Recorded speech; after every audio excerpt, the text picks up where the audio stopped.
O título da nossa mensagem é Cristão Verdadeiro, nova criatura que se manterá firme até o céu. Mateus capítulo 24, versículo 13, diz, mas quem se mantiver firme até o fim será salvo. Quem não já passou por dificuldades na vida, ou tem passado, inclusive? Todos nós. Mas há um ditado que diz que não há mal que sempre dure, nem bem que não se acabe. E, queridos, a vida é como uma estrada. E uma estrada ela não é feita somente de retas. Nas estradas, aqui e acolá, nós haveremos de nos deparar com curvas, e por vezes essas curvas são muito bem fechadas, são curvas muito acentuadas, ou senão vamos nos deparar com subidas muito íngremes, como também podemos nos deparar em meio a esse caminho com um pavimento que às vezes nem sempre estará em boas condições. Ou seja, haverá em dado momento que vamos de forma muito brusca nos deparar com a estrada completamente esburacada, aonde temos que, agora nesse momento, dirigir com cautela, com cuidado. Nós temos que dirigir de forma vigilante, visto que o momento é de perigo.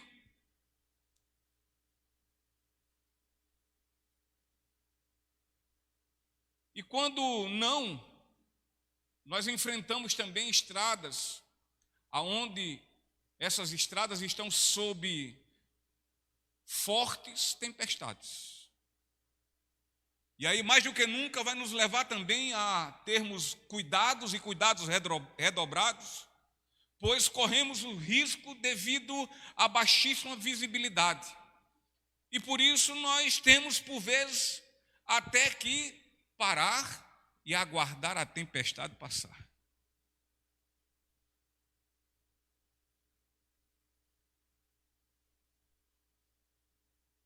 E, queridos, o ser humano cristão, ele é uma pessoa que, por ser cristão, ele foi feito justo por Deus. Um cristão, ele tem que ter passado por esse processo. Ele tem que ter sido feito justo. Ele tem que ter sido justificado por Deus. De outra forma, ele não será um cristão.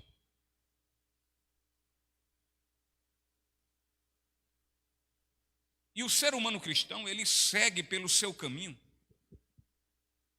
através da estrada da sua vida. E nessa estrada ele haverá de percorrer em meio às curvas, em meio às subidas, a trechos muito esburacados, e às vezes sob intensas tempestades. Em certos momentos, devido às adversidades da vida, a sua caminhada será bastante vagarosa. Ele terá que andar devagar. E quando não, muitas vezes, ele praticamente quase não avançará. Contudo, um verdadeiro cristão, repito, um verdadeiro cristão, independente das dificuldades enfrentadas na estrada de sua vida, ele estará sempre determinado a avançar. Ele estará sempre com o olhar fixado no céu.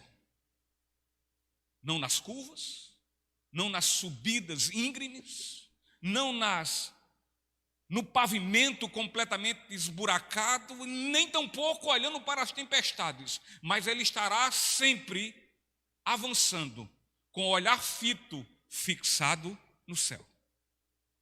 E, portanto, um verdadeiro cristão, ele se manterá firme em seu caminho. Somente, queridos, pela obra maravilhosa e salvadora de Deus, é que o ser humano é transformado num cristão verdadeiro. Como também é através desta mesma gloriosa obra que este ser humano mantém-se firme. Portanto, é exatamente por ser ele cristão que ele continua sendo. É por ele ser cristão que ele vai caminhando e continuando sempre sendo cristão. O ser humano cristão, em seu caminho, ele enfrenta seríssimos e grandes obstáculos. Mas Deus derrama sobre sua vida a sua graça, a fim de fazê-lo forte nos seus momentos de fraquezas, para ele poder batalhar contra seus principais inimigos. E os 3 principais inimigos de um cristão, é o mundo, com todo o seu sistema, com suas filosofias de vida, com seus preceitos, com seus critérios. O primeiro inimigo de um cristão é o mundo. O segundo inimigo do cristão é a carne. Ou seja, eu sou cristão, meu maior inimigo é um rapaz chamado Sérgio. É a minha natureza carnal. São as cobiças são as minhas vontades. É a cobiça dos meus olhos, dos meus pensamentos. É a concupiscência, a minha vontade. Este é o segundo maior inimigo de um cristão. A carne. E o terceiro inimigo, nós já sabemos, é onde, via de regra, a gente bota só a culpa nele, mas não é. Ele só aproveita as brechas que a gente dá. É por isso que Paulo diz: não deem lugar a quem? A quem? Ao diabo. Então é o terceiro inimigo. O mundo, a carne e Satanás. E, queridos, e todos estes inimigos, eles tentam deter o cristão e fazer com que ele desista de continuar e ir até o fim. Mas o cristão legítimo e verdadeiro, repito, legítimo e verdadeiro, ele é encorajado pela graça de Deus. Ele é fortalecido pelo seu Senhor em meio às suas muitas fraquezas. Portanto, o que ocorre? Ele mantém-se firme em seu caminho. Afinal, ele sabe que todo aquele que perseverar até o fim será salvo. Mas eu quero que vocês atentem daqui para frente, mas com muita atenção, para que não deturpem aquilo que eu falei agora e não interpretem a palavra de forma equivocada, como eu tenho visto muitos crentes acharem e interpretarem essa palavra dessa forma. Que aquele que perseverar até o fim, aquele que se manter firme até o fim, será salvo. Há uma interpretação equivocada sobre isso.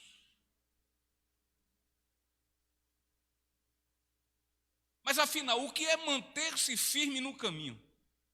Perseverando até o fim. O que é isso? O que trata isso? Vamos ao seguinte, vamos a Romanos 7, onde o apóstolo Paulo, ele fala, e nós vamos ler agora o versículo 18 e 19. E o apóstolo Paulo fala o seguinte, Romanos 7, versículo 18 ao 19, ele diz: e eu sei que em mim,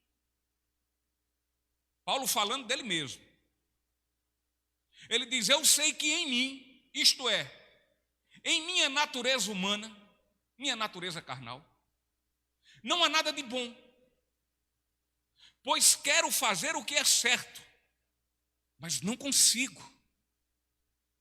Quero fazer o bem, mas não o faço. Não quero fazer o que é errado, mas ainda assim o faço. Meus irmãos, não há ensinamento bíblico que afirme que o cristão chegará ao céu sem que este ande pelo caminho de retidão.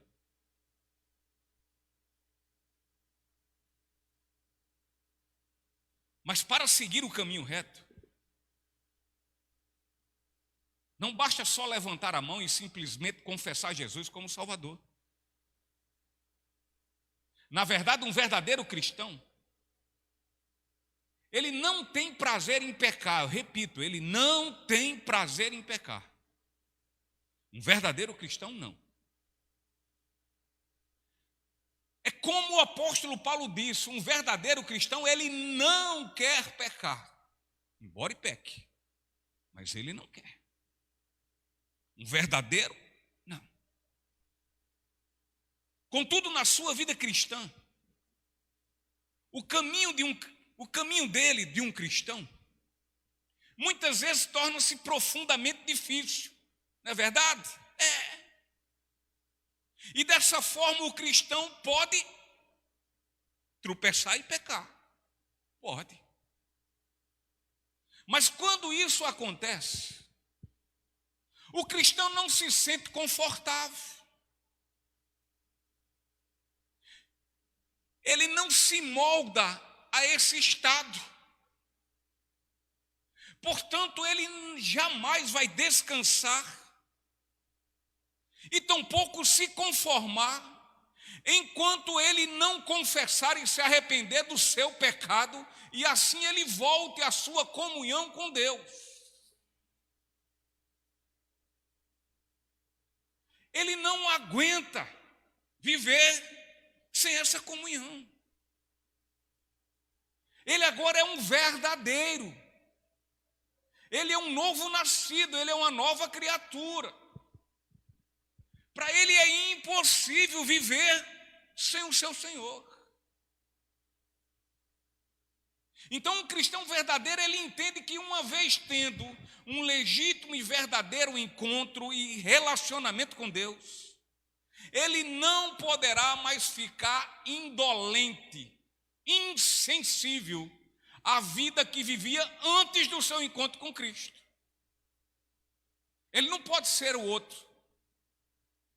A velha criatura está aqui, está em sua carne, mas ele não quer viver mais assim. Aquela vida é como o apóstolo Paulo disse, olha, ficou para trás. As coisas velhas se foram. Agora, tudo se fez novo. Agora sou nova criatura, para a glória de Deus. Então ele não vive como na época de outrora. O cristão, ele não se limita no campo da vontade. Esse é outro porém. Ele não fica só, eu estou com vontade. Hoje eu estou com vontade de ir para a igreja. Hoje eu estou com vontade de orar. Hoje eu estou com vontade disso aqui. E é só vontade. Nada se realiza. Nada acontece, é só vontade. A coisa é falada, mas não é realizada. Fica só no blá, blá, blá. Então, o cristão, ele não se limita no campo da vontade. Mas, além da vontade, ele busca de forma aguerrida ser perfeito e santo como o seu Pai e Senhor e Salvador é aquele que está no céu. Ele luta. Ele quer ser igual, parecido, não igual para receber a glória, mas igual para agradá-lo.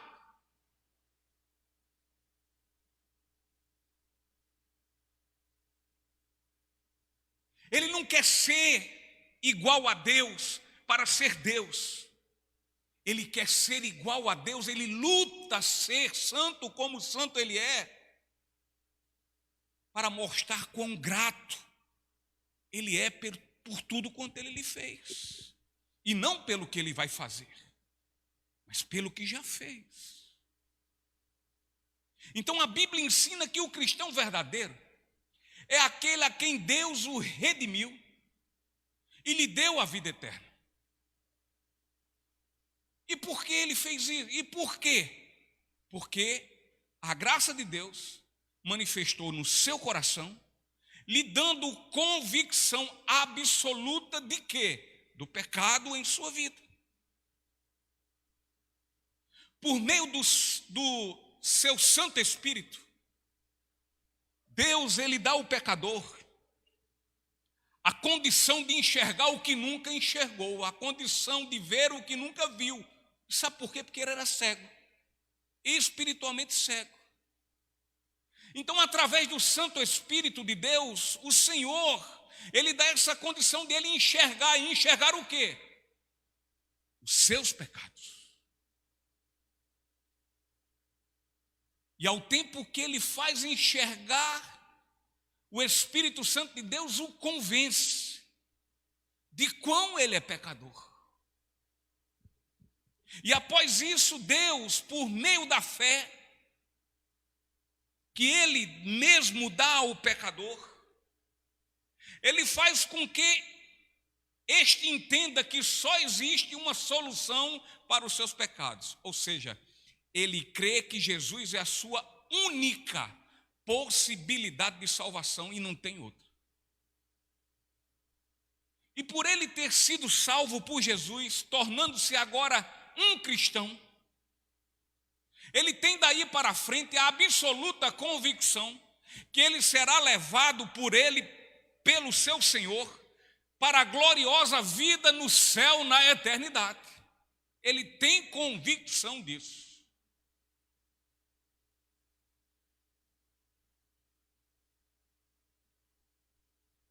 E cada um desses ensinamentos, eles são ligados um ao outro. E isso vai obedecendo, sabe o quê? Sequências, devidas sequências. Convicção de pecado, arrependimento, perdão por meio da fé em Cristo e somente por meio de Cristo. E também, em quarto, fé na ressurreição de Cristo. Se isso não for convicção nas nossas vidas, se eu não tiver convicção do pecado e de quão pecador eu sou, se eu não entender que eu não tenho o que fazer quanto a esse estado, e entendendo eu não me arrepender, e me arrependendo, receber o perdão por meio da fé em Jesus Cristo, e ao mesmo tempo que sendo agora perdoado pelos meus pecados, eu não tiver a fé na ressurreição de Cristo, eu posso ser tudo no mundo, menos um cristão.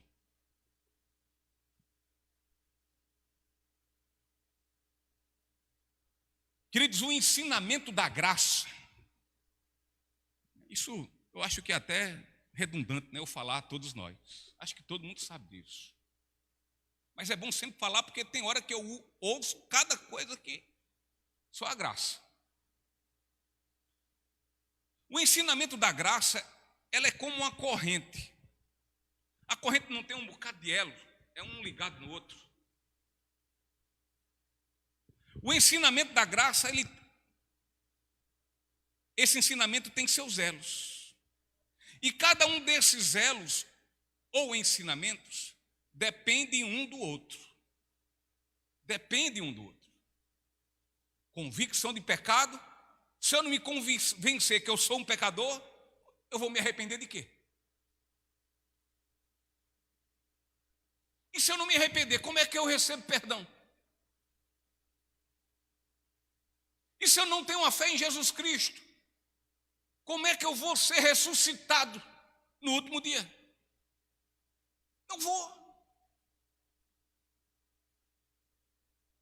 Vou continuar como sempre, morto em meus delitos e pecados, completamente fadado e condenado ao inferno.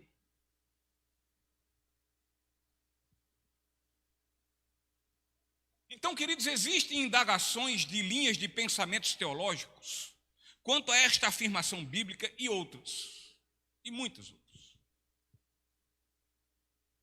Mas uma coisa, a Bíblia nos diz categoricamente que os justos se manterão firmes em seus caminhos. Pode dar sangue na canela.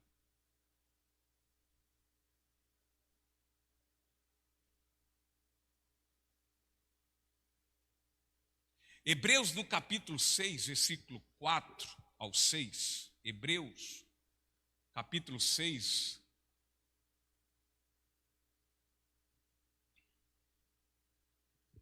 versículo 4 ao 6, diz assim: pois é impossível trazer de volta ao arrependimento aqueles que já foram iluminados, que já experimentaram as dádivas celestiais e se tornaram participantes do Espírito Santo, que provaram a bondade da palavra de Deus e os poderes do mundo por vir, e que depois se desviaram. Sim, é impossível trazê-los de volta ao arrependimento, pois ao rejeitar o Filho de Deus, eles voltaram a pregá-lo na cruz, expondo-o à vergonha pública. Estes versículos falam sobre a apostasia. Eles falam sobre o abandono da fé. Contudo, o mesmo autor desse versículo, o autor de Hebreus, ele tem convicção que o verdadeiro e legítimo cristão jamais abandonará a sua fé. Olha o que ele vai dizer no versículo 9. Amados, embora estejamos falando dessa forma, que forma? A forma anterior aqui. É impossível trazer de volta arrependimento e tal, e tal, e tal. Ele diz: amados, embora estejamos falando dessa forma, na realidade não cremos que se aplique a vocês. Amém? Ih, só tem pouco amém, viu? Porque senão se enquadra a vocês.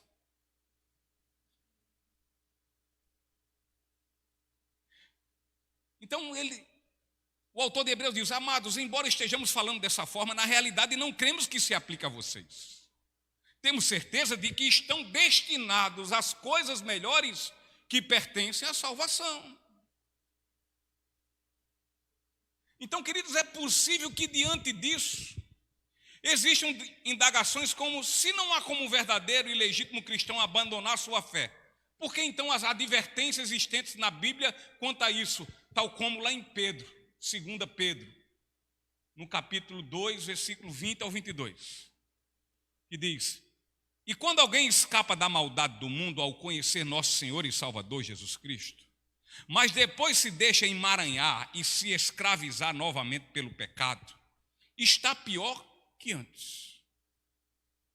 Teria sido melhor nunca haver conhecido o caminho da justiça do que, conhecendo-o, rejeitar a ordem recebida para viver de modo santo.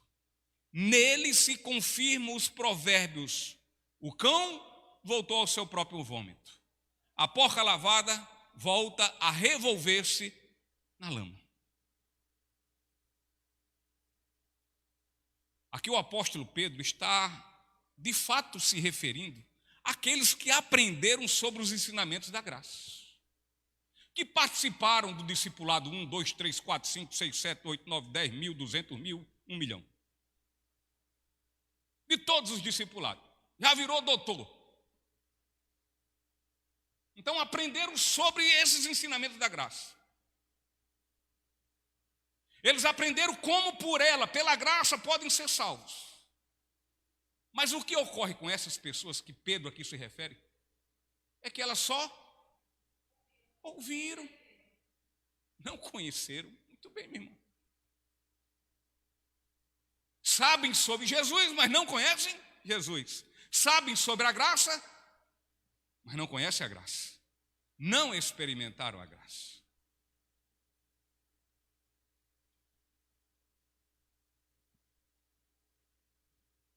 Elas só ouviram. elas só receberam conhecimento. A coisa ficou só aqui, ó. Não desceu para cá. E então o que fizeram? Rejeitaram a Cristo, o único que pode lhe salvar da condenação. Rejeitaram a Cristo, o único e exclusivo modo de salvação. É como estar sabendo como é que pode ser salvo. A salvação é como? É graça. Por meio de Jesus Cristo, mediante a fé, que não vem de vós. É dom de Deus, é dádiva dele, é Deus quem dá. Não vem pelas obras, para que ninguém se glorie. Então eles souberam tudo isso. Sabem isso decoradinho.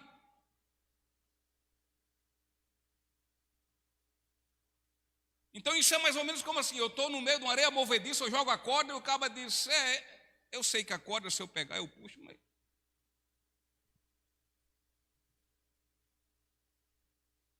O que eles conhecem está dizendo que eles estão nessa areia movediça.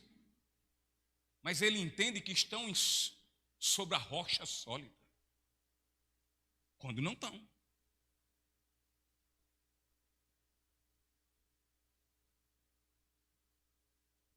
Ele sabe como é que pode ser salvo, sabe como é que pode ser condenado. Mas só que, aqui na mente, eles entendem que estão salvos, quando na verdade não estão.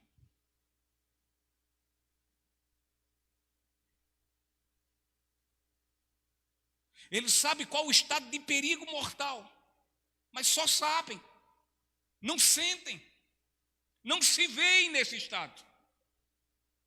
E o que fazem? No seu modo de viver, não de falar, mas no seu modo de viver, eles rejeitam sua única saída e socorro, Jesus Cristo.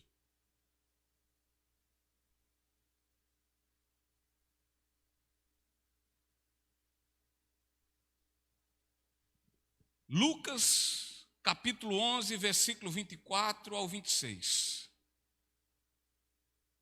Lucas, capítulo 11, versículo 24 ao 26.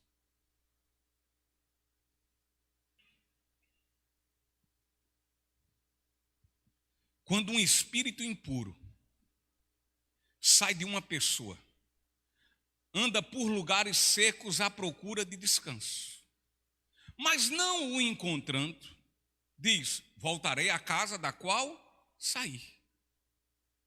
Ele volta para a sua antiga casa e encontra vazia, varrida e arrumada. Então o espírito busca outros 7 espíritos piores que ele, e todos entram na pessoa e passam a morar nela, e a pessoa fica pior que antes. Não basta só expulsar demônios. É preciso que o vazio, de onde os demônios foram expulsos, sejam preenchidos e preenchidos pelo Espírito Santo de Deus, para que nele realize o propósito de Deus em sua vida.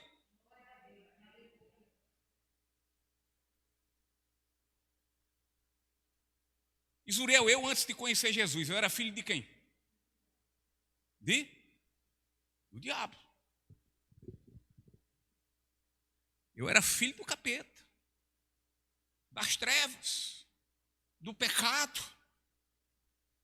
Quem habitava em meu ser? É forte, né? Mas é. Quem me dominava? O diabo. Quem me fazia viver indolente ao pecado que habitava em mim? O diabo. Quem me fazia entender que eu não tinha problema nenhum? O diabo. Quem me fazia entender que eu não precisava ser salvo? O diabo. No momento em que eu tenho um encontro com Cristo, eu sou exorcizado, melhor dizendo. E habita em mim neste momento o Espírito Santo de Deus. Eu orei por muitas vezes a uma senhora lá no Roge, quando eu estava plantando a primeira igreja batista do Roge. Várias e várias vezes. Todas as vezes que eu orava, se eu demorasse mais um pouco, ela se endemoniava. Tinha pacto com tudo que você pensasse. Mas independente disso, do que ela viveu, se foi batedora de bumbo ou se não foi. Orava, expulsava, mas ninguém, nada habitava o lugar, ficava vazio, varrida, arrumada. E orava a segunda vez, a terceira vez, a quarta vez, orava na igreja, orava na casa dela, orava até o último sopro de vida dela. Não sei se na derradeira vez o Espírito Santo habitou. Segundo fruto, parece que não. Segundo o fruto do arrependimento, parece que não. Mas foi assim até o fim. Era triste ver aquilo. Horrendo. Quem já participou de momentos dessa forma, nunca mais peguei essas arrumações, mas foi dessa forma. Então, não basta ser esvaziado de espíritos demoníacos. É preciso, esse vazio, ser preenchido pelo Espírito Santo de Deus, para que ocorra o propósito de Deus na sua vida, o propósito de salvação. O propósito agora é de ser uma nova criatura. Não basta ser um cristão nominal, não basta. Não basta só frequentar uma igreja, não basta ter só uma religião. Não basta somente ser batizado. É preciso no nosso interior esvaziar de nós mesmos e sermos completamente tomados pelo poder do Espírito Santo de Deus, porque de outra forma tudo voltará ao estágio de antes. Mas menino, fulaninho, vai para a igreja, volta, vem, volta, parece um ioiô. Está explicado?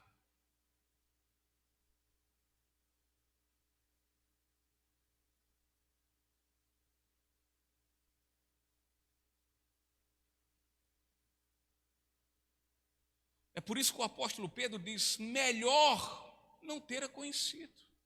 Assim como o autor de Hebreus também fala. Sabe por quê?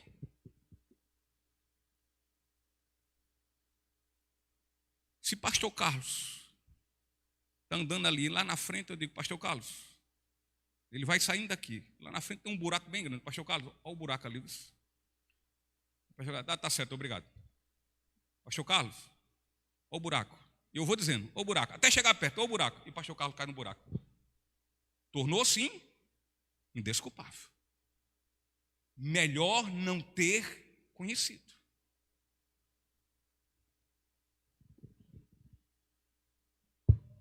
Melhor não ter ouvido o Evangelho. Como milhões e milhões de pessoas já ouviram sobre o Evangelho, o que o Evangelho trata, o verdadeiro Evangelho, eu estou dizendo, e cai no buraco. E continua a cair. E continua a cair. Ao final, vão ser completamente indesculpáveis. Trocaram a glória de Deus, o Criador, e glorificaram o quê? As criaturas, entre elas a si próprio. O maior ídolo de um ser humano é seu próprio eu.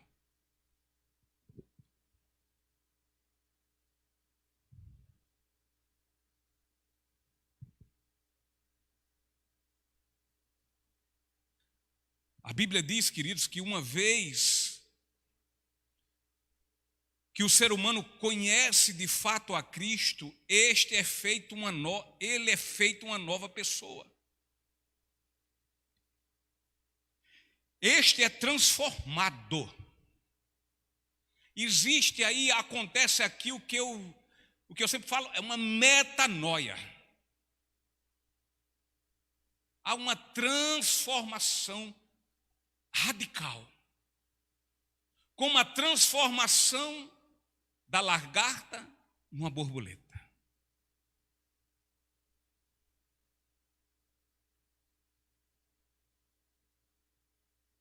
Portanto, não podemos dizer que aquele que conheceu a Jesus verdadeiramente tenha mais tarde o abandonado. Nunca.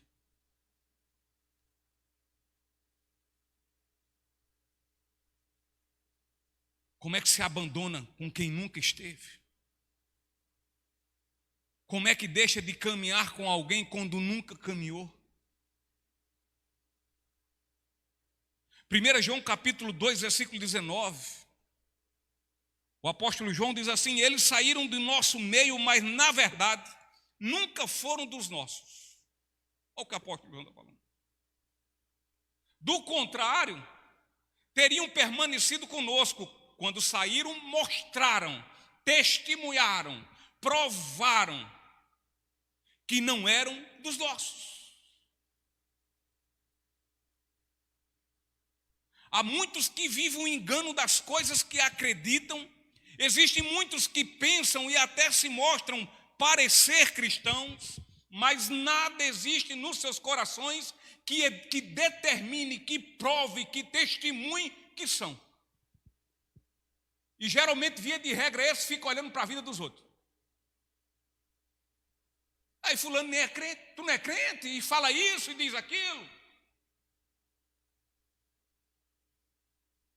A fim de justificar, porque também não faz. É tipo aquela história, se tu bobeou aqui, então deixa minha vida de lado, que eu faço dela o que eu bem quiser.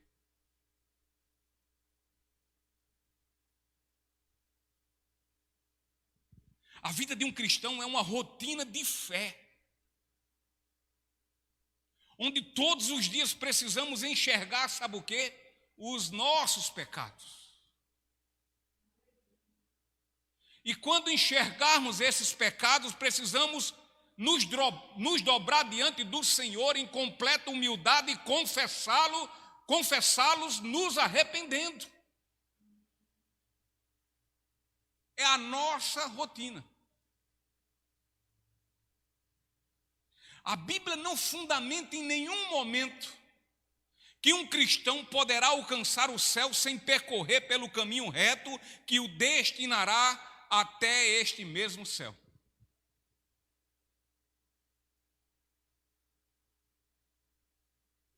Lucas capítulo 3, versículo 8.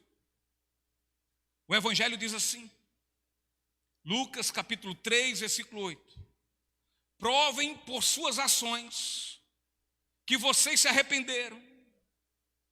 Não digam uns aos outros, estamos a salvo, pois somos filhos de Abraão. Isso não significa nada, pois eu lhes digo que até destas pedras Deus pode fazer surgir filhos de Abraão.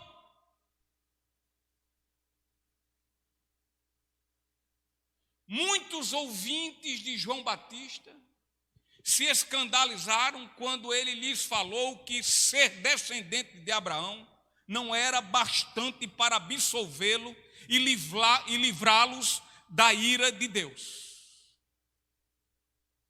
E aqueles líderes religiosos, aqueles doutores da lei, aqueles estudiosos e mestres, eles confiavam, sabe em quem? Na sua família, na herança familiar religiosa, na sua linhagem. De quem eram eles descendentes de Abraão, descendentes de Isaac, de Jacó. Eles olhavam para isso e esqueciam do mais importante, que era somente por meio disso que poderiam ser salvos: a fé no Deus vivo de Israel, Pai de nosso Senhor Jesus Cristo.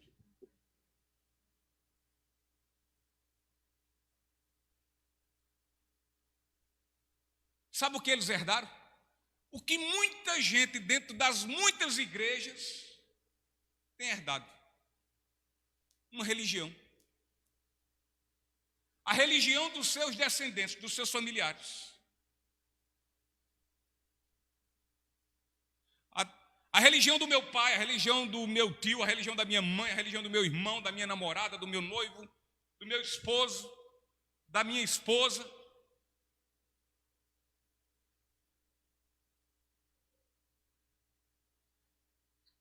Eles haviam herdado a religião dos seus descendentes, contudo, um verdadeiro relacionamento pessoal com Deus não pode ser transmitido de forma genética, não pode ser transmitido de forma hereditária, mas somente por uma fé legítima em Cristo, e somente. Portanto, nenhum ser humano, ele pode contar com a fé de outro para a sua salvação.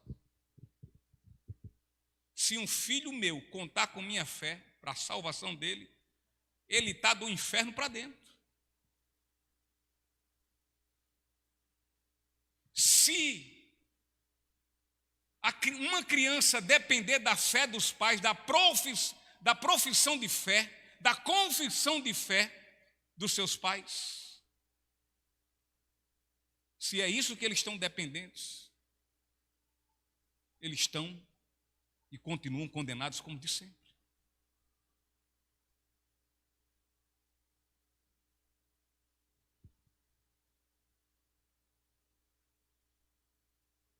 E é por isso que Jesus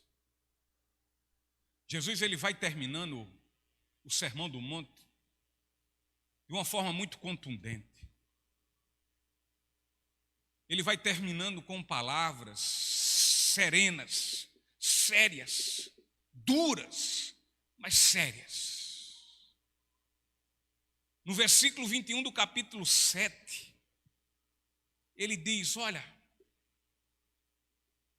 essa turma que está achando que é salva por isso, por aquilo e por aquilo outro, essa turma que acha que tem parte comigo por isso ou por aquilo, porque tem ministério, porque toca, porque prega, porque ora, ou porque já é crente da igreja faz muitos anos, ou porque tem um nome escrito na relação da Igreja Batista Comunhão, Jesus está dizendo: olha, se não for pela fé no meu nome, e a fé no meu nome gera transformação, a fé no meu nome gera comprometimento, a fé no meu nome gera redenção, a fé no meu nome gera regeneração, é transformação de mente. Muda-se agora, a velha criatura transforma-se numa nova, e essa nova agora quer viver para a glória do nome dele. Ele disse: se não for assim, ele disse, vão ter muitos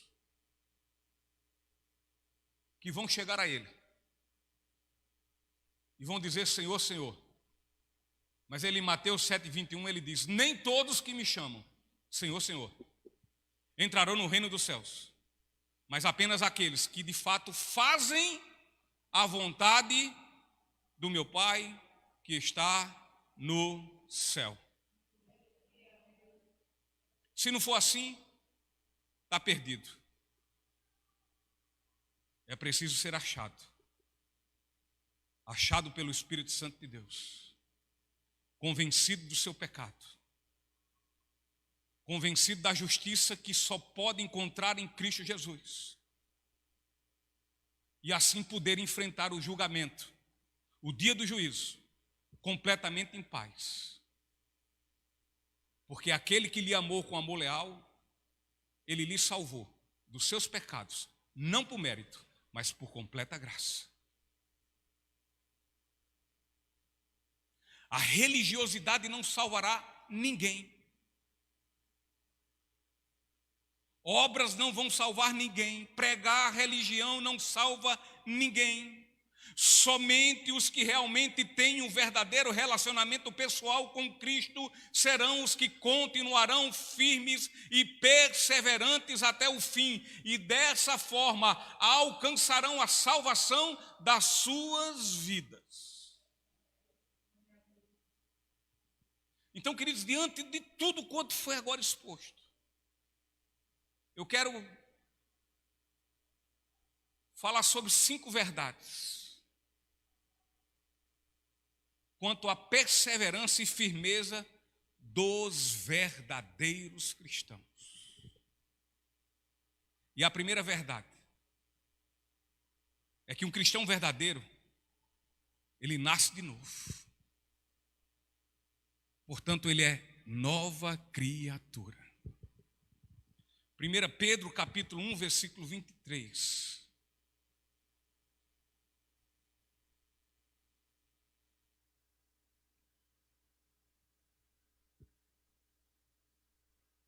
Diz assim: pois vocês nasceram de novo, não para uma vida que pode ser destruída, mas para uma vida que durará para sempre, porque vem da eterna e viva palavra de Deus. Louvado seja o nome do Senhor.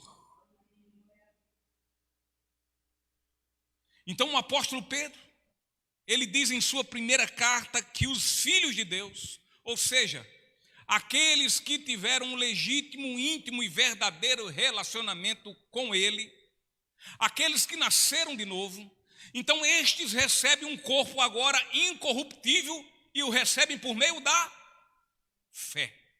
E fé na palavra de Deus que dura para sempre. Palavra de vida eterna. Para onde iremos, Senhor, se só Tu tens palavras de vida eterna? Só de Ti jorra água para a eternidade. Tu és a fonte da eternidade.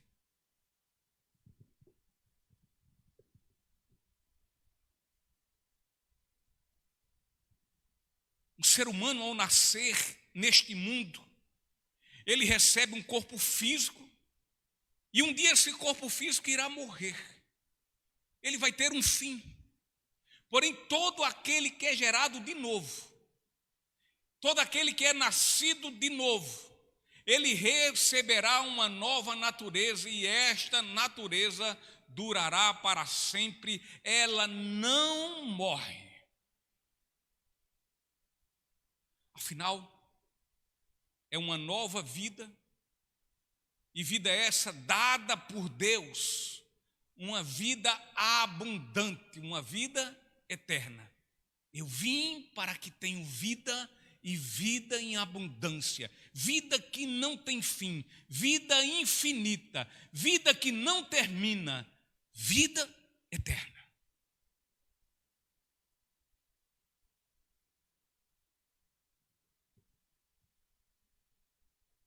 Então, se assim é, se é dessa forma, como pode morrer? Uma pessoa nascida de novo, ela haverá de nutrir cá no seu interior um grande ódio pelo pecado, e contra este ela vai lutar. Ainda que ela não se livre de pecar, contudo, um verdadeiro cristão, ele não é capaz de se conformar a uma vida deliberada de pecado. Ele não concebe isso na sua vida. A nova vida recebida por um ser humano através de Cristo não poderá ser retirada dele. Pois esta nova vida vai lançá-lo para a eternidade do Senhor. Essa nova vida, ela triunfa sobre a nossa natureza pecaminosa. E dessa forma, o cristão, ele se manterá firme em seus caminhos até o fim, até o céu. Segunda verdade.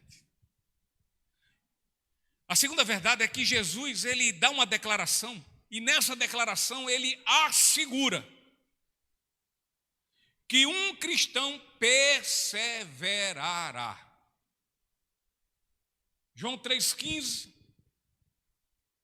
diz assim: para que todo que nele crer tenha vida eterna. Jesus dizendo: conversa dele com Nicodemos.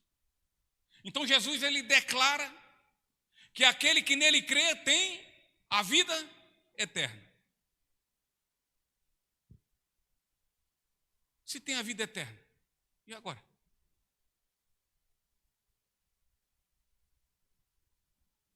Uma vez que o ser humano crê no Filho único de Deus, este terá a vida eterna. Porque Deus amou o mundo que deu o seu Filho único para que todo que nele crê não pereça, mas tenha a vida eterna. João 3,16. Então, queridos, perder a condição de vida eterna é impossível. E por que impossível? Porque é promessa de Deus. Se crer, se nascer de novo, se for convencido dos pecados, se arrepender dos pecados e, portanto, por fé, for perdoado dos seus pecados, porque seus pecados foram perdoados, foram lançados sobre Cristo na cruz para o pagamento deles, e assim você foi não somente perdoado, mas também absolvido. Então, e você creu que aquele que morreu na cruz ressuscitou ao terceiro dia, e porque ele vive, você vive também. A vida eterna é sua e é para sempre. Uma vez salvo, salvo para sempre. Ou quantas vezes Jesus vai morrer por você? Ou por mim?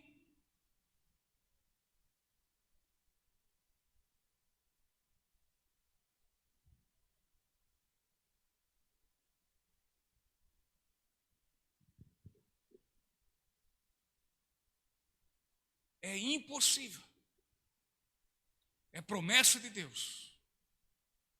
É sua palavra. E Deus é o quê? Aliás, Deus não é o quê? Ele não é homem para que minta, e tampouco filho do homem para que se arrependa. Louvado seja o nome do Senhor. E João no capítulo 10, versículo 28 e 29, Jesus diz assim: eu lhes dou a vida eterna, e elas nunca morrerão. Jesus está falando elas aqui, quem é? As suas ovelhas. Aí ele continua e diz: ninguém pode arrancá-las de minha mão. Ninguém é quem? Ninguém. Inclusive eu ou você.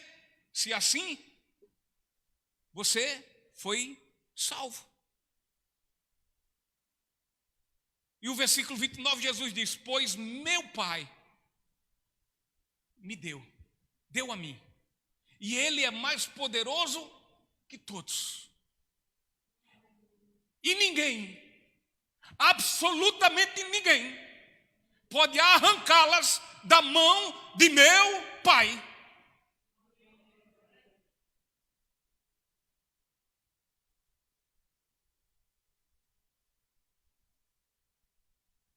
E o Senhor poderia agora estar dizendo a gente, sabe o quê? Acaso falaria eu e não cumpriria?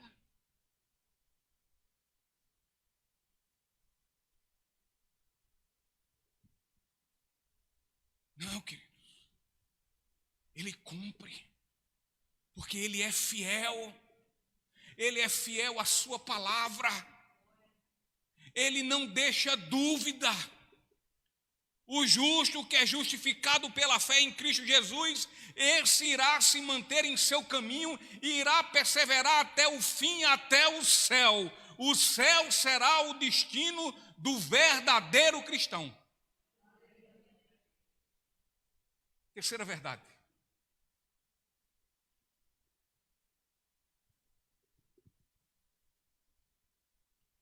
A terceira verdade tem relação com a plena confiança pelo conhecimento de Cristo e pelo que Ele fez por sua vida, por nossa vida.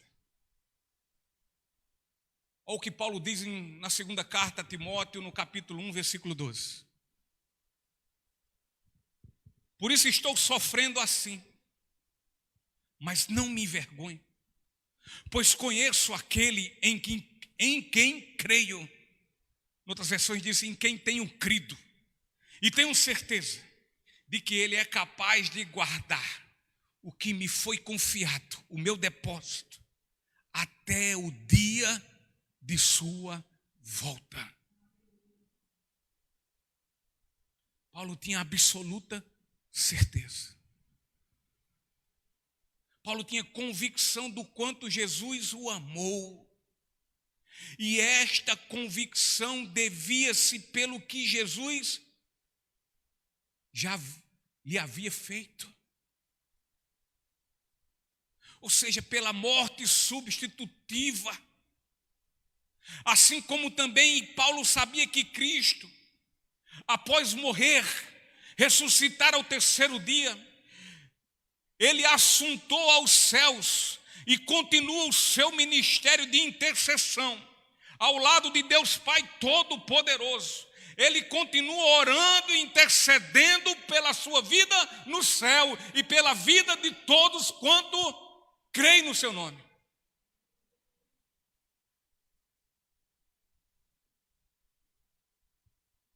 Paulo tinha certeza que o Salvador dele não estava morto, mas vivo e intercedendo por sua vida. Paulo tinha convicção do quanto Jesus o amou.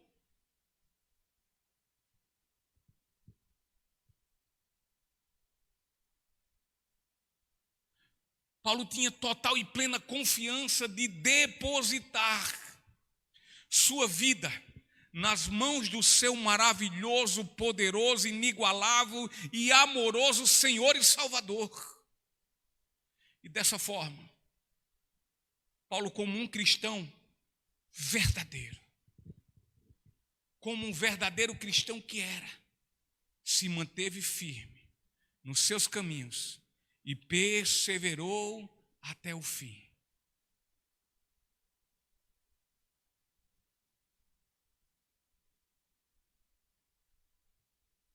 Quarta verdade.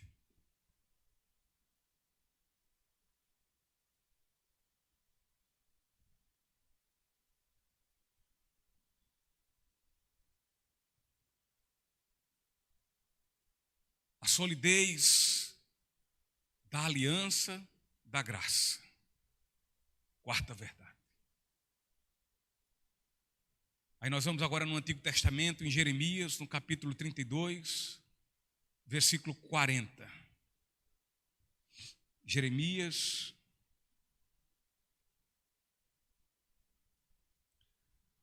capítulo 32, versículo 40.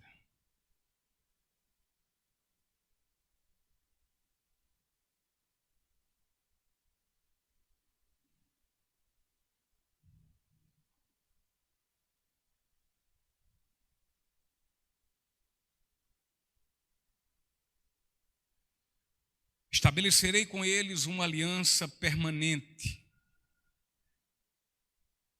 Jamais deixarei de lhes fazer o bem. Porei em seu coração o desejo de me adorar. E eles nunca se afastarão de mim.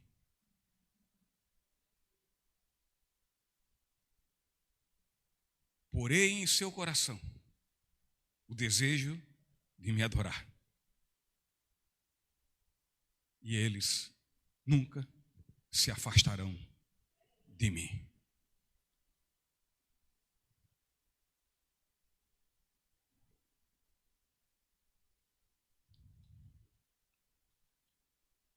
A aliança da graça, queridos, ela fará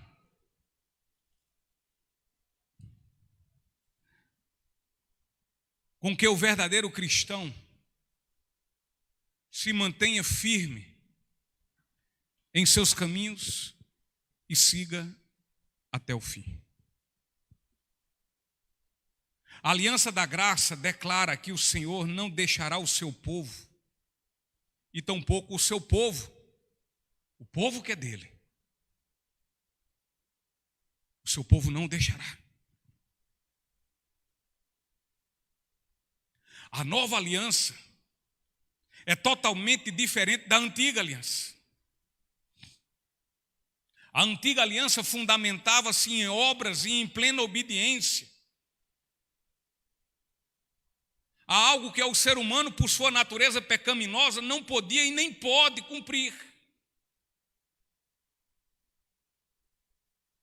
Portanto, seríamos todos completamente condenados. Já a nova aliança fundamenta-se especificamente e somente na graça de Deus. E esta graça nos favorece de forma imerecida a condição de salvos. Sendo assim, é impossível ao verdadeiro cristão sair do reino da graça. Deus nos favorece com a vida eterna por meio da fé em Cristo Jesus. Portanto, um verdadeiro cristão, ele jamais morrerá. A aliança da graça, ela é maravilhosa. Portanto, um cristão verdadeiro, aquele que confia firmemente na aliança da graça, este se manterá em seus caminhos e irá perseverar até o fim, até o céu. Ele se manterá firme. Ele não vai desistir. Quinta e última verdade.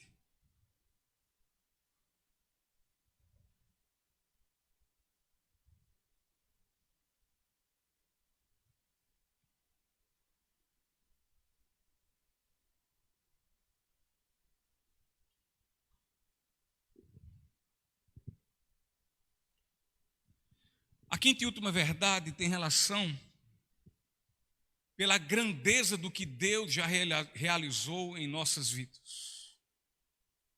Aí vamos ler agora em Romanos capítulo 5, versículo 10.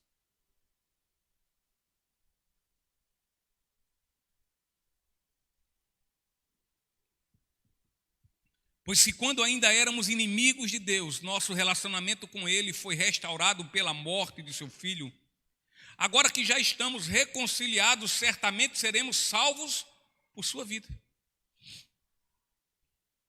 Então, queridos, se temos convicção em nossa fé, que ainda sendo nós anteriormente inimigos de Deus, separados de Deus, separados de sua presença por conta dos nossos pecados, e também por Deus nos amar de forma incondicional, Ele nos traz de volta à condição agora de amigos dele, por meio desta mesma fé indubitável que Cristo, seu Filho, ele morreu pelos nossos pecados para efetivação e consumação da nossa reconciliação. E, portanto, ele jamais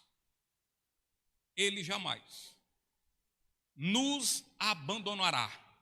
E dessa forma, como cristãos verdadeiros, nos manteremos firmes em nossos caminhos até o fim, até o céu.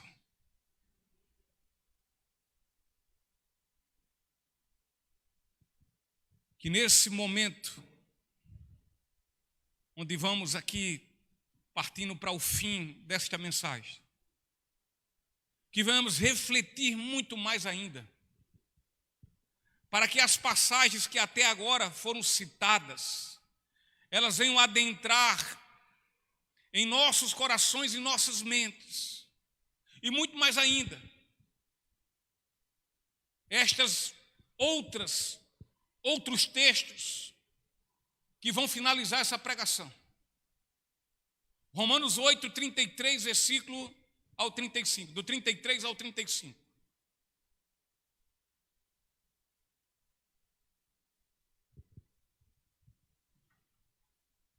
O apóstolo Paulo diz: quem se atreve a acusar os escolhidos de Deus? Ninguém, pois o próprio Deus nos declara justos diante dele. Quem nos condenará então? Ninguém, Pois Cristo Jesus morreu e ressuscitou e está sentado no lugar de honra à direita de Deus, intercedendo por nós. O que nos separará do amor de Cristo? Serão aflições? Ou calamidades, pandemias, fome, terremotos, tsunamis, perseguições ou fome, miséria, perigo ou ameaças de morte?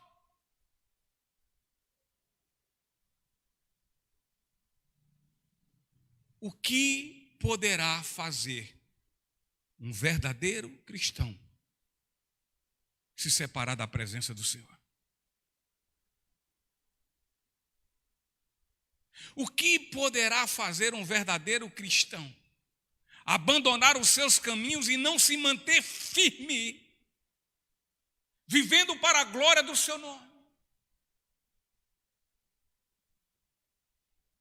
Até o fim do seu combate.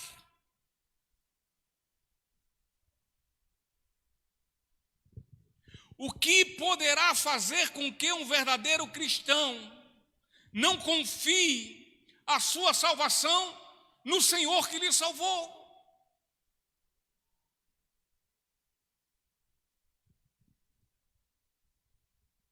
A Bíblia diz que nada.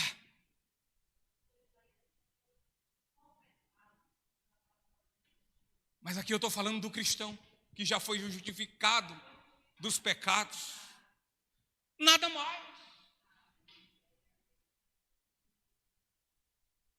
Se o pecado outrora nos separava de Deus, a graça agora nos une a Ele para sempre, e nada poderá nos separar dele, se de fato somos verdadeiros cristãos. Nada. A palavra de Deus, que é fiel e verdadeira, afirma isso, que absolutamente nada, inclusive a morte,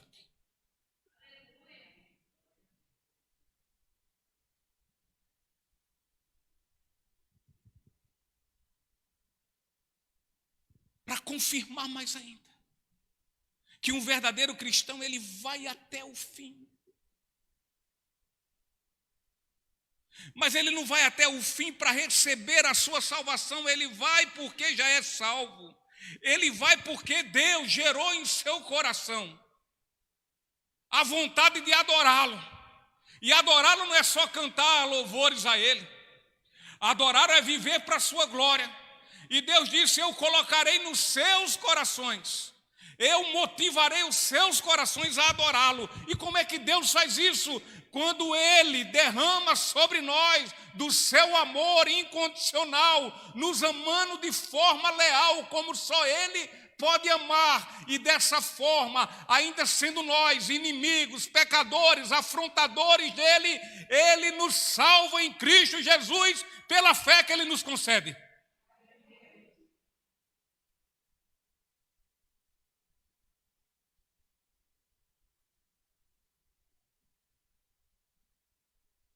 Filipenses capítulo 1, versículo 6.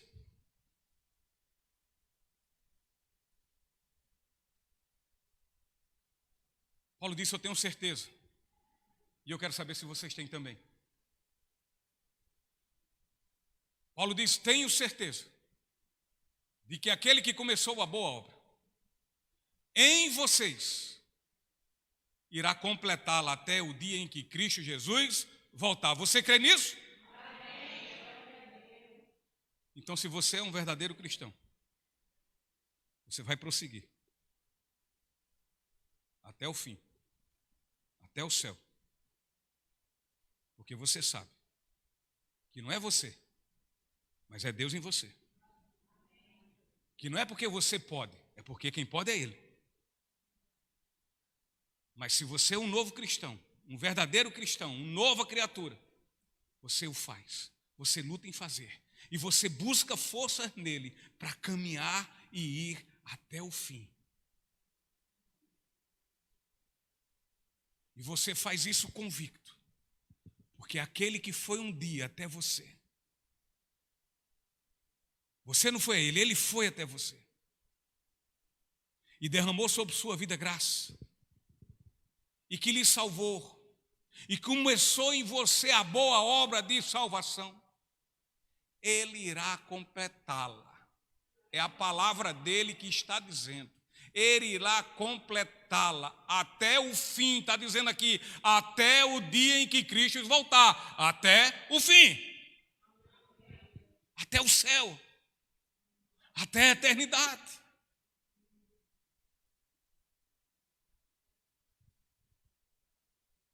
Este versículo nós podemos, ao lê-lo, tomar como uma forma resumida sobre tudo quanto aqui tratamos.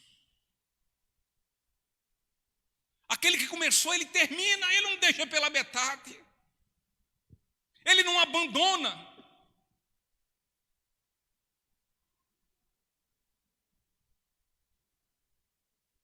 Se Deus deu início à sua obra de salvação na vida do ser humano, se este realmente nasceu de novo e tornou-se uma nova criatura, então a Bíblia afirma que Deus a terminará até a gloriosa volta de nosso Senhor Jesus Cristo. Oh, glória!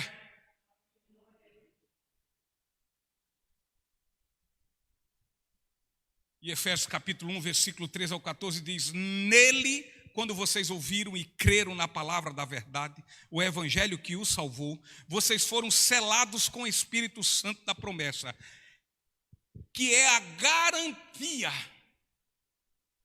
da nossa herança, até a redenção daqueles que pertencem a Deus, para o louvor da sua glória.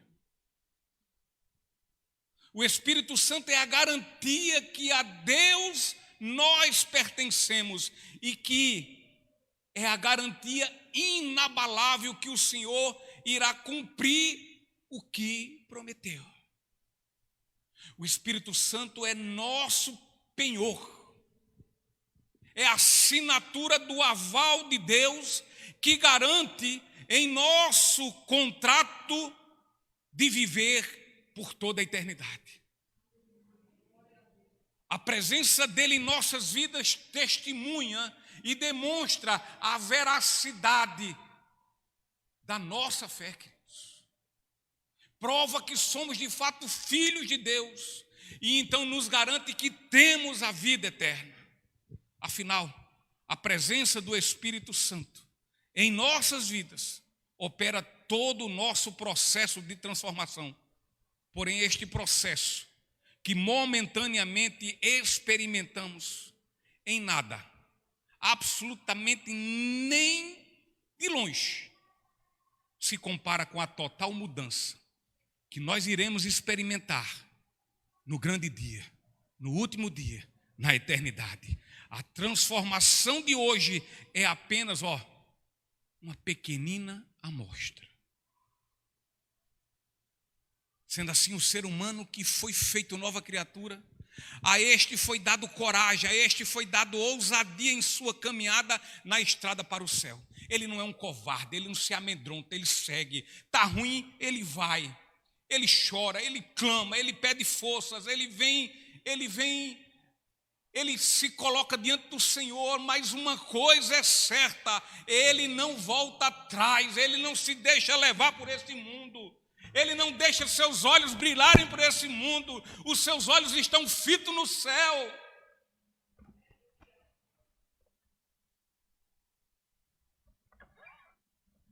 Ele é ousado.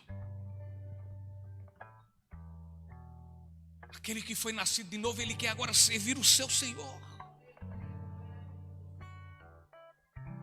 Ele quer lutar para que a vontade dele é que prevaleça na sua vida. E há de prevalecer de um jeito ou de outro. Mas a vontade é que ele quer. Ele não ora dizendo: Senhor, seja feita a minha vontade e não a tua. Não, ele aprendeu com o Salvador da vida dele como orar. Senhor, está assim, está doendo, eu estou aflito, eu estou confuso, mas uma coisa é certa, Pai. não seja a minha vontade, mas a tua na minha vida, porque ela é boa, ela é perfeita e ela é agradável.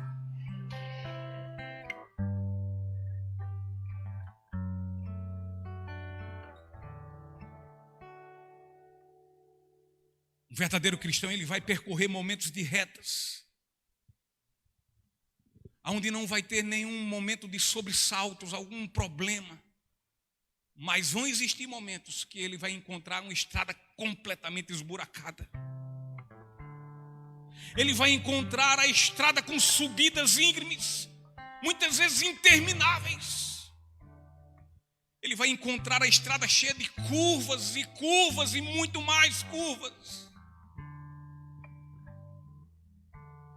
E vão ter momentos na vida do cristão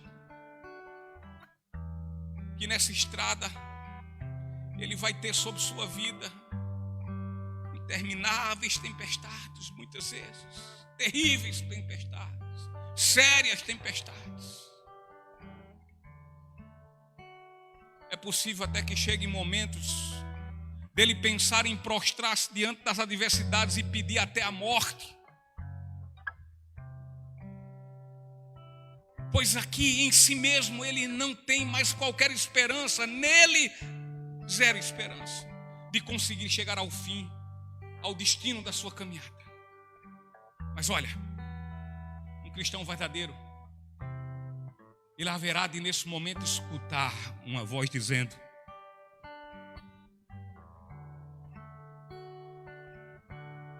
meu filho, minha filha, meu justo, haverá de se manter firme em seu caminho, e ele vai até o fim, ele vai perseverar até o céu. O verdadeiro e legítimo cristão sabe que irá chegar ao fim de sua caminhada. Ele não se deixará deter por estas coisas. Nossa coragem e ousadia irá renovar-se, queridos, de fé em fé. É de fé em fé, de glória em glória. Seguiremos sempre avante. Mas olha, os olhos prostrados no céu. E por fim ganharemos nossa última luta. E contra o nosso último inimigo. Por fim venceremos a morte, pois seremos ressuscitados e viveremos por toda a eternidade com o Senhor.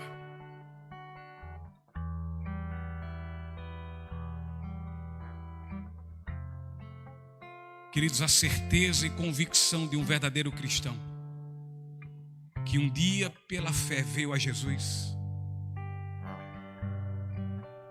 estará debaixo de suas promessas e por ele estará plenamente guardado. E ao fim, quando tudo terminar, ele será levado ao céu.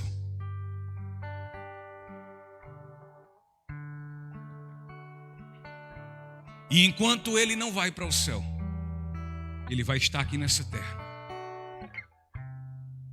a levar muitos pecadores a Cristo, para ter a mesma convicção que ele tem, que haverá de ir para o céu com seu Senhor.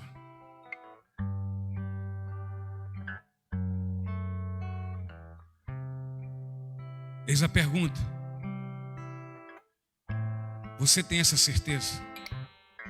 Você tem certeza da salvação em sua vida? Você tem certeza que você vai perseverar até o fim, visto que antes você conheceu a graça de Deus?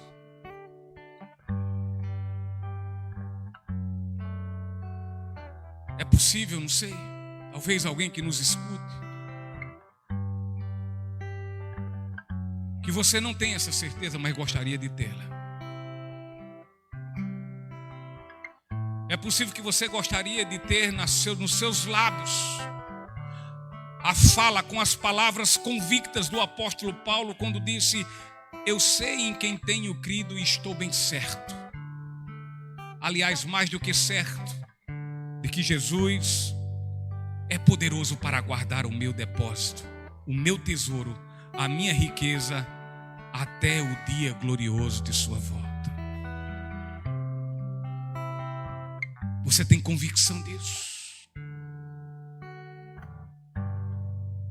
Você tem convicção de fazer também das palavras do apóstolo Paulo as suas?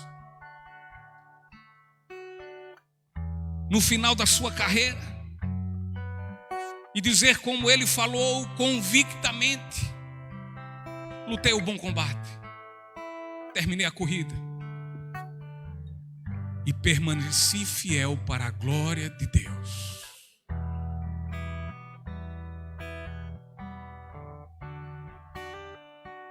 Na vida e na morte, glorifiquei o nome do Senhor. Coisa linda é quando um servo do Senhor, quando um filho do Altíssimo, quando aquele redimido do Senhor, ele é sepultado, e até na sua morte ele glorifica o nome de Deus, porque vai estar na lembrança daqueles que ficaram. A vida daquele homem, a vida daquela mulher e homem, que viveram os seus momentos para a glória de Deus. Glorificaram na vida e glorificaram na morte. Se você crê em Jesus Cristo, você terá essa certeza e falará que o Senhor te guardará de todo mal e vai te conduzir ao céu. Visto que o justo se manterá firme em seu caminho, irá perseverar até o fim, até o céu. É assim que você pensa? É assim que você tem certeza?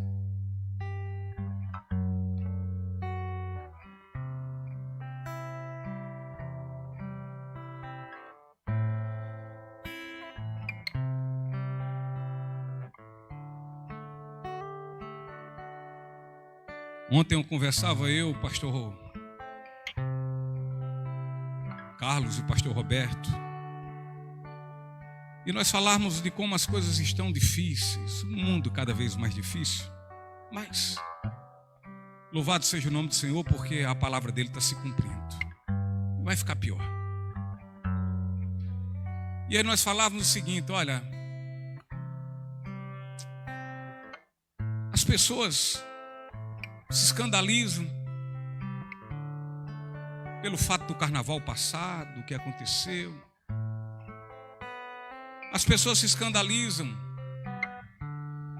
por essas coisas malucas que estão acontecendo por aí.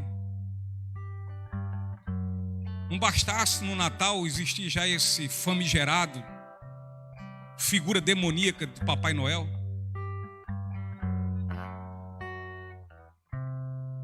Mas pastor, por que demoníaco? Porque ele obscurece. Ele tenta obscurecer aos olhos das crianças o verdadeiro sentido do Natal. No Natal nasceu aquele que disse ao final: Pai, está consumado. E não aquele que ficou ho, ho, ho, ho, ho. E não bastasse agora isso, agora tem um Papai Noel gay, onde mostraram um vídeo lá na Noruega, onde havia uma lei, tudo bem, que proibia a relação entre pessoas do mesmo sexo. E eles estavam festejando, e a forma que encontraram de festejar foi exatamente com a figura do Papai Noel, que já obscurece, digo mais uma vez, os olhos dos nossos filhos, tirando os seus olhos. Aqui nós estamos ensinando aqui atrás, olhem para a cruz, o Salvador de vocês Foi lá que ele morreu. E quando chega no Natal, começam a dizer para as crianças: olhem para Papai Noel, ele é a felicidade de vocês. E agora esse Papai Noel até gay é.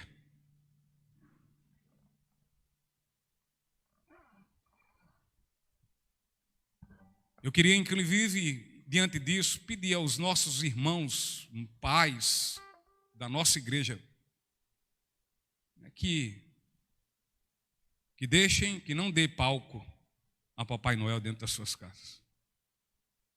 Vocês estão tirando o foco. O foco é Jesus Cristo. Jesus Cristo nasceu para dar vida a todos nós que cremos no seu nome. Papai Noel é só mais uma coisa inventada para tirar o foco das pessoas, e em especial das nossas crianças, de Jesus Cristo.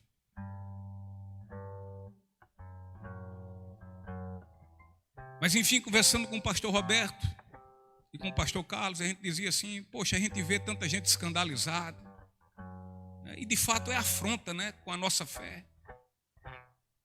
Aquela coisa lá da Marquês de Sapucaí, do ano retrasado. Esse ano ninguém sabe nem o que é que vai ter. Lá na Avenida Paulista e tantas essas coisas. Mas chega um momento, eu disse: olha, pastor Roberto, até aí está tudo bem. Porque eles não conhecem a Jesus. Eles estão fazendo o que é deles. O que de fato é deles. A gente vai esperar o quê? Que eles glorifiquem o nome do Senhor? Não. Agora, o feio disso é ver cristãos não se escandalizarem com coisas dentro da igreja, dentro do viver cristão, a promiscuidade, o avanço desenfreado do divórcio e tantas outras coisas, inclusive essas questões de idolatria que